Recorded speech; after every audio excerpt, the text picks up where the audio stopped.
Bonjour, bienvenue dans le monde de la Therma.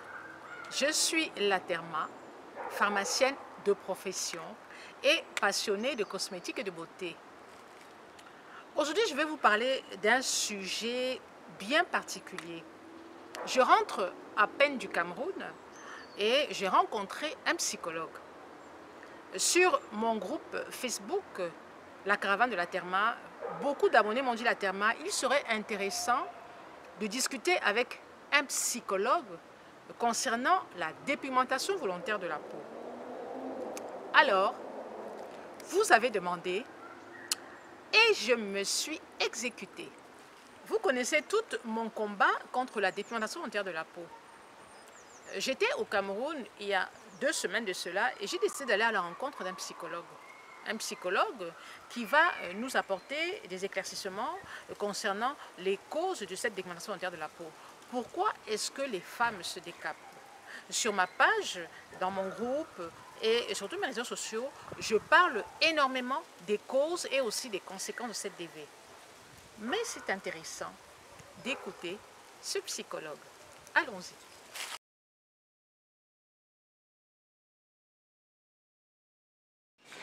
Bonjour à vous. Je suis au Cameroun dans le cadre de l'ouverture de ma petite boutique, de la petite boutique de la Therma.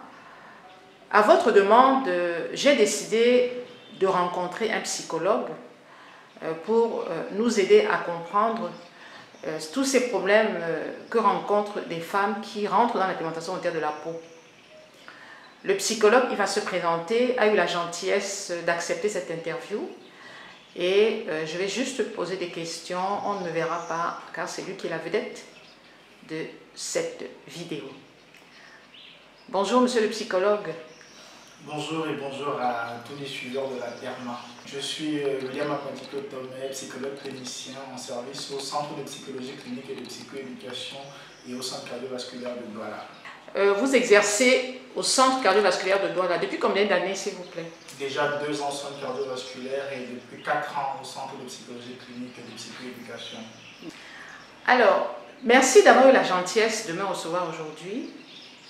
Je vais vous poser des questions concernant la dépigmentation volontaire de la peau. Vous en avez entendu parler? Oui, forcément, je vis à Douala. Je dois dire que mon champ de recherche est essentiellement centré dans les modifications corporelles, dont l'acceptation du handicap et la dépigmentation fait partie des différentes problématiques auxquelles je m'attache au quotidien. D'accord. Qu'est-ce que c'est pour vous, la DV? La dépigmentation, c'est simplement le fait de changer la couleur de sa peau. Chez nous, ça prend tous les noms, c'est le janson, c'est tout ce que ça peut avoir, mais c'est changer volontairement la couleur de sa peau pour avoir une peau un peu plus claire ou un peu plus brune, ou simplement avoir une peau un peu plus attirante, ou comme on dit chez nous, avoir la couleur du taxi. Et vous en voyez beaucoup dans votre cabinet ou pas? Personnellement, je n'ai pas encore eu de demande, mais je crois que nous avons une étudiante en thèse du côté des gens qui fait une thèse là-dessus. Mais au niveau de la clinique, nous n'avons pas encore eu de demande parce que la pratique ou l'usage du psychologue chez nous n'est pas encore entré dans les mœurs. C'est un peu plus complexe que des gens de venir consulter pour ce type de problématique. Et quand vous rencontrez une femme qui se dépigmente la peau, est-ce que vous allez vers elle ou alors dans votre entourage, qu'est-ce que vous faites quand vous voyez dans votre entourage, je précise, dans votre famille, l'entourage, des amis, ça vous est déjà arrivé de tomber sur une femme qui se dépigmente la peau et d'essayer de lui parler? Si on vit à Douala, c'est forcément déjà arrivé. Je dois dire qu'en tant que psychologue, j'ai une grille d'observation qui est un peu plus différente de celle des autres.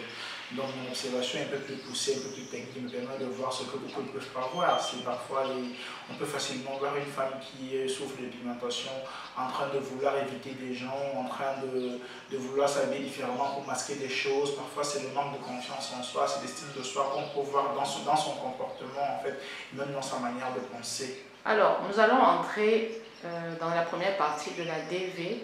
J'ai expliqué ce que c'est que la DV. La deuxième partie, quelles sont les causes?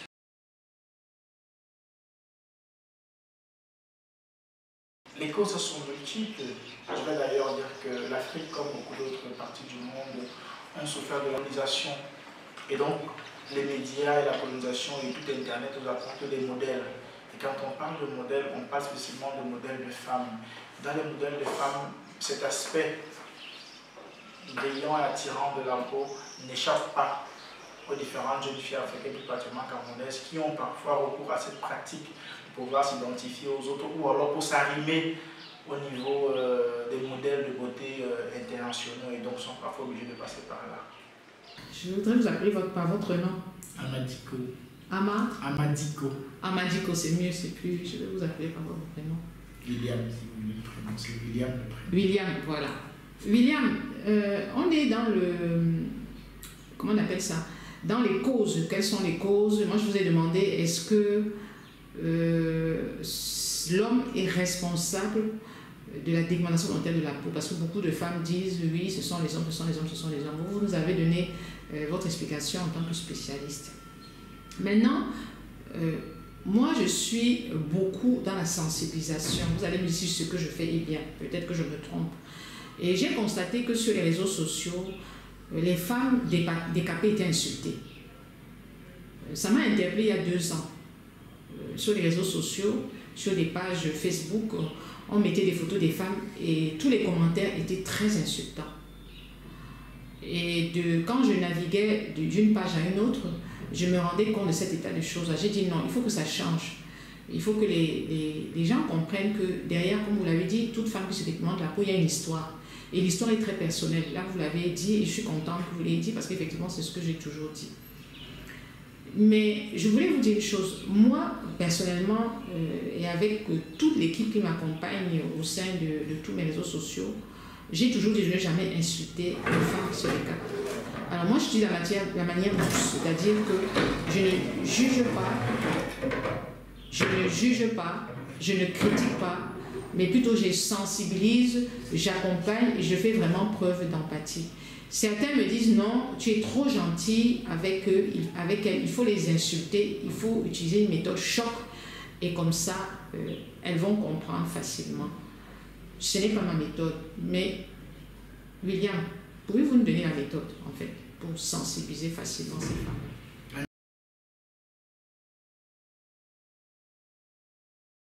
La méthode de sensibilisation assez complexe, je dirais les méthodes, parce que pour une problématique comme celle-là, tout en sachant que chaque femme qui se décape a forcément une histoire par derrière, il vaut mieux y aller personnaliser la méthode pour chaque femme. Donc on ne peut pas donner une méthode globale, il faut plutôt aller spécifiquement pour chaque femme et adapter une méthode par rapport à son histoire, tout en respectant la femme dans sa singularité et surtout dans sa souffrance. Ça veut dire que, si je comprends bien, pas d'insulte. Pas d'insulte, surtout pas. Surtout pas. Ça fait déjà partie de la stigmatisation et qui peut développer d'autres comportements qui peuvent avoir des conséquences encore plus désastreuses que la dépigmentation, ça il faut le dire. Effectivement, ce que vous dites c'est vrai parce que beaucoup de femmes se dévoilent à visage découvert sur ma page, mon groupe fermé Facebook, le 2e groupe que j'ai créé. Et elles osent se montrer. J'ai posté une photo il y a 2 jours d'une jeune fille qui a arrêté de se décaper la peau. Et les commentaires étaient très violents. La fille était en larmes, elle m'a appelée, elle pleurait. Que pouvez-vous dire à toutes ces personnes qui insultent ces femmes-là sur les réseaux sociaux, c'est-à-dire qui postent des photos et qui insultent ces femmes qui se décapent la peau? Qu'est-ce que vous pouvez leur dire, Julien? Déjà commencer à dire à tous ces internautes qui insultent que le simple fait d'avoir posté sa photo est déjà d'avoir compris son erreur. Parce que c'est le premier pas en fait vers la guérison. Ces gens qui viennent là ont le bras tendu, c'est l'appel à l'aide.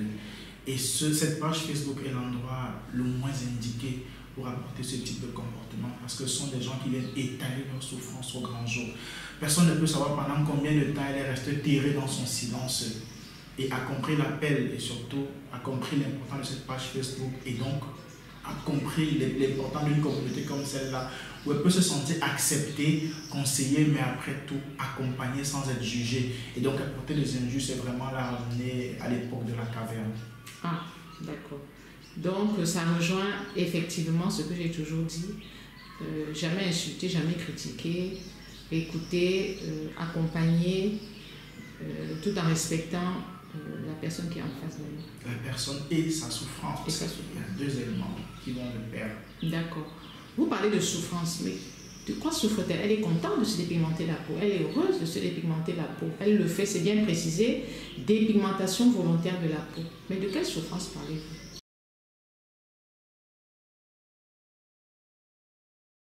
On parle de dépigmentation volontaire de la peau parce qu'au début, lorsqu'on le fait, on veut ressembler à un modèle. Mais malheureusement, le corps humain il a des limites. Donc, lorsqu'on atteint des limites, on commence à regresser. Et lorsqu'on regresse, on ne peut plus rien contrôler. Et lorsqu'on a perdu le contrôle, on perd également le contrôle de son corps. Ce n'est pas seulement de sa peau. Et là, il y a toute une constellation de comorbidités qui vont s'installer.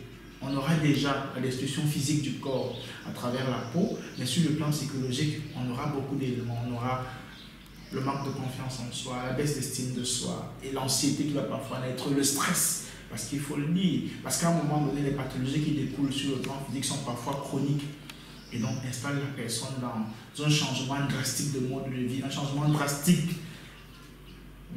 d'attitude vestimentaire et donc vont imposer parfois un rythme de vie et parfois les gens n'ont pas les moyens pour suivre et donc la personne se voit dans une grosse constellation qu'elle ne peut plus contrôler. Donc c'est la chute et parfois jusqu'au suicide, il faut le dire, parce qu'on a peur de se montrer, parce qu'il faut le dire, à chaque fois qu'on fait un pas dans la rue, on est évalué par celui qui est en face de nous. À travers le regard de l'autre, on a l'impression qu'il est en train de nous évaluer et à travers le regard de l'autre, on peut sentir qu'il est en train de nous insulter, on peut sentir qu'il est en train de nous apprécier. Et ça fait mal lorsqu'un regard comme celui-là est posé sur une qualité dépigmentée. Psychologue, ça vous intéresserait d'intégrer la caravane de la Terma? Vous avez le temps de faire du temps, même une fois par mois, vous présentez bien sûr toutes vos références et vous faites une publication sur un élément de cette dépigmentation volontaire de la peau, comment aider une femme. Et à la fin, bien sûr, vous dites, si vous voulez de l'aide, je suis présente, etc. Ça vous intéresserait ne serait-ce de le faire une fois par mois? Parce que c'est vrai que j'ai eu beaucoup de demandes de femmes qui aimeraient rencontrer un psychologue au Cameroun, mais en fait, elles n'en connaissent pas. C'est difficile parce qu'elles disent clairement, on ne connaît pas de psychologue, on ne sait pas avec qui se tourner. Quand on est malade, quand on a ce problème de peau, on va vers un dermatologue. Mais les psychologues, on ne sait pas, ça pourrait peut-être nous aider aussi à nous en sortir. Est-ce que ça vous intéresserait? Je suis totalement intéressé, ça fait partie de ma profession et comme je vous l'ai dit, il n'est pas surtout de mon champ de recherche. Je suis spécialisé dans l'acceptation de la modification corporelle, donc j'ai toutes les capacités qu'il faut pour accompagner des femmes victimes des conséquences de la dépigmentation. Question subsidiaire. Quelle est votre préférence?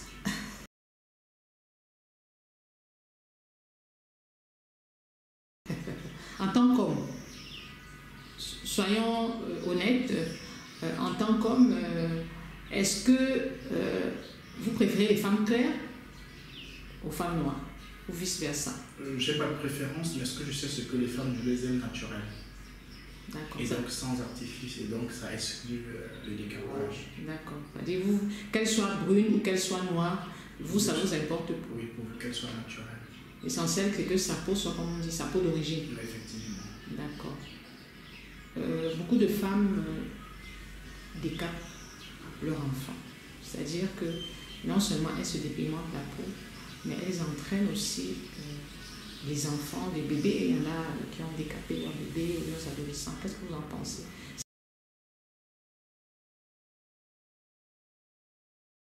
C'est quoi ce malaise-là? Que je peux comprendre qu'on ne s'aime pas soi-même, mais pourquoi est-ce qu'on en vient à toucher aux enfants? C'est une catastrophe d'arriver à dépigmenter l'enfant, parce que l'enfant qui est encore en train de se développer n'est pas encore mature. Et donc, on n'a même pas encore sa couleur de peau réelle, parce qu'il faut le dire, un enfant en développement, c'est avec le temps qu'il acquiert sa couleur de peau. Et même parfois, l'environnement, le milieu, le climat seul impose à l'enfant, modifie le grain de peau de l'enfant. Et donc, c'est une catastrophe réelle d'amener l'enfant à se dépigmenter, parce que l'enfant devrait véritablement faire ce choix lui-même. Parce que si j'ai dit au départ qu'il y avait un malaise à ne pas accepter tel quel, il faudrait bien que l'enfant puisse pour faire ce choix. Et donc l'assumer, mais quand c'est la maman qui commence à le faire, on n'a pas laissé le temps à l'enfant de faire ce choix. Et donc c'est pas encore courant dans notre milieu, mais un peu plus tard, l'enfant pourrait porter plainte à la maman pour avoir détruit sa peau.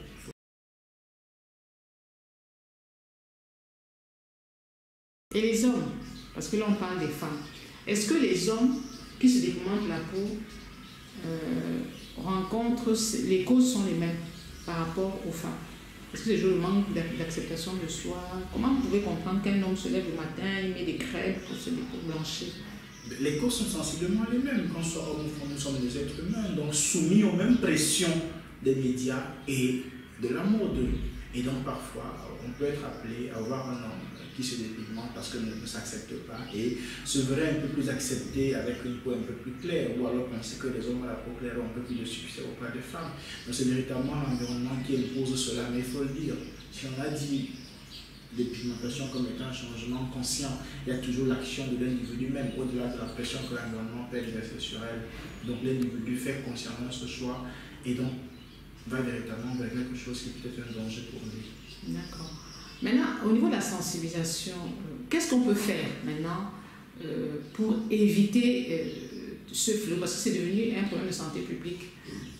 Vous, comment vous voyez le futur et qu'est-ce qu'on peut mettre en place pour contrecarrer ce fléau-là?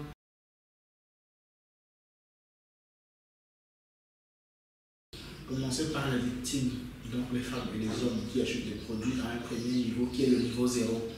Le second niveau pour moi serait peut-être de rentrer voir le gouvernement, les pouvoirs publics à travers leur agence de contrôle des produits, donc la NOR, qui fait un travail exceptionnel en ce moment pour revoir les fabricants des différents produits cosmétiques et peut-être arriver, essayer d'harmoniser les différents produits au point de ne plus pouvoir créer autant de dégâts sur les peaux des Camerounais. Vous dites que la NOR fait un travail remarquable. C'est quoi la NOR?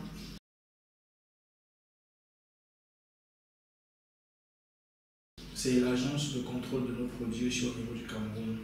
Et donc, c'est elle qui est censée vérifier les différents produits sur le plan cosmétique mis sur le marché.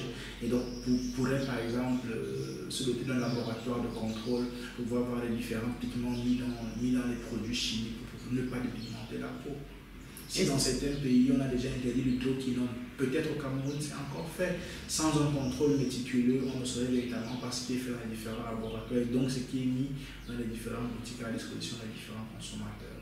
Donc, la NOR existe vraiment et vous dites qu'ils font un travail remarquable. Qu'est-ce qu'ils ont déjà fait pour, parce que vous parlez de travail remarquable.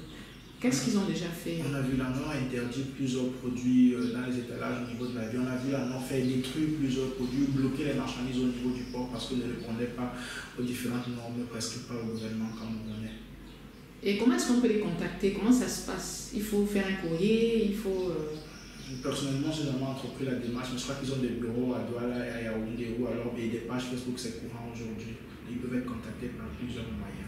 D'accord, ça ce serait un moyen...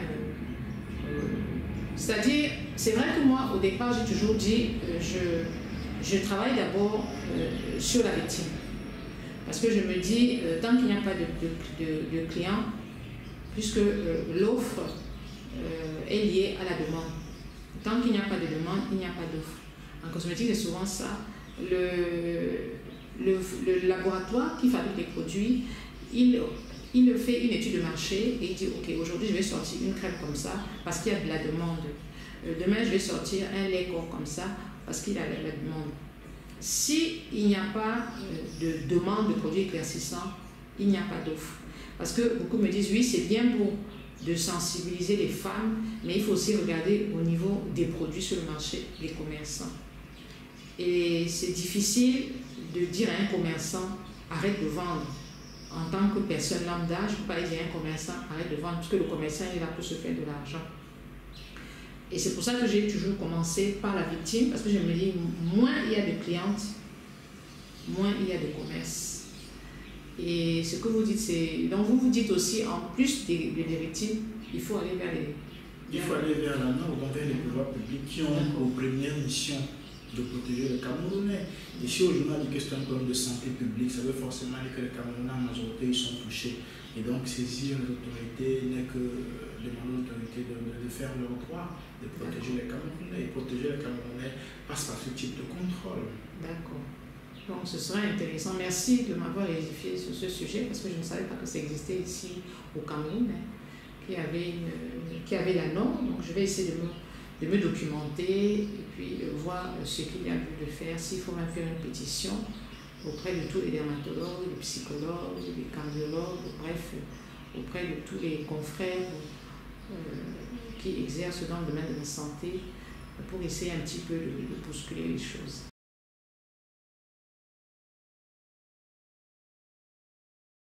Non, mais simplement dire à toutes les femmes qui souffrent des conséquences de l'alimentation que les psychologues existent et peuvent leur apporter beaucoup de soutien et beaucoup d'aide dans le souci de pouvoir retrouver leur équilibre psychique.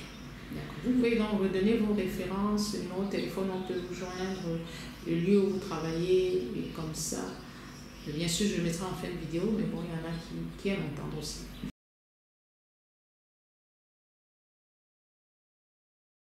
Je suis William Amadi Kotom, psychologue clinicien en service au centre cardiovasculaire de Douala et au centre de psychoéducation, au centre de psychologie clinique et de psychoéducation de PK10 qui est également situé à Douala. L'interview est terminée. J'espère que ça vous a plu et surtout, j'espère que vous avez entendu tout ce que William a dit. William, notre jeune psychologue qui a accepté gentiment de s'ouvrir à nous. Il est très important, vous, les femmes qui vous dépigmentez la peau, d'aller, indépendamment du fait de voir un dermatologue, un pharmacien, de vous diriger vers un psychologue qui essaiera, bien entendu, de vous permettre de vous reconstruire, hein, c'est important, afin que vous ne retombiez pas dans la DV, dépigmentation volontaire de la peau. Merci William. Merci beaucoup. Merci à vous. Merci, j'espère qu'on aura l'occasion de se revoir, mais je crois qu'on aura l'occasion de se revoir. Vous savez où me trouver. Oui, bien sûr, je sais. Ciao. Ciao.